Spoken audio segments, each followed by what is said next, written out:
through like what your processes look like, bringing an athlete on, how a fight camp looks working with any given athlete? Obviously everyone's going to be a little different, but just sort of an idea of how that looks. Yeah. So we get people in through obviously some of our referral networks that we have going. And the first thing we do is set them up with an assessment. So we sit down, we have a big questionnaire that we send them through. Like we want to know what their current diet's like, if they've cut weight before, if they've worked with other people, so we can kind of get a gauge of what their nutrition literacy is like. We want to know, like we get their bloods, we get blood work ordered in. We want to see if there's any nutritional deficiencies that already exist with that athlete or person that we have to address before we go into a fight camp.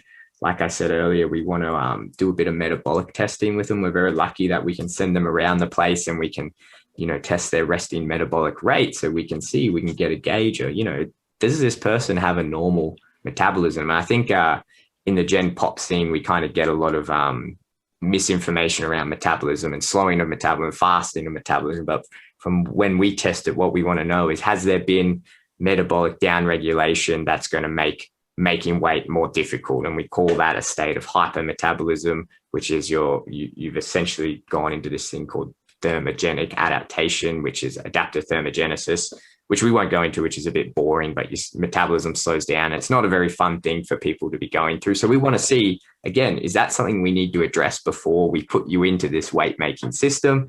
And then more importantly, and I think is probably the most important part of it, is we do body composition scans with these guys. And ideally we do a DEXA with them, or if we can do skin folds on site with them, or we use a body impedance analysis machine, and whatever we can to get a good idea. Because I think a lot of combat athletes make the mistake, they go, hey, I want to be at this weight class. And you go, well, why do you want to be at that weight class? And they're like, oh, I don't know, man, coach told me to. And it's like, well, we need to see if your body has the tissues to manipulate to be able to actually do that. So we do a complete dietary assessment. We do a medical history check.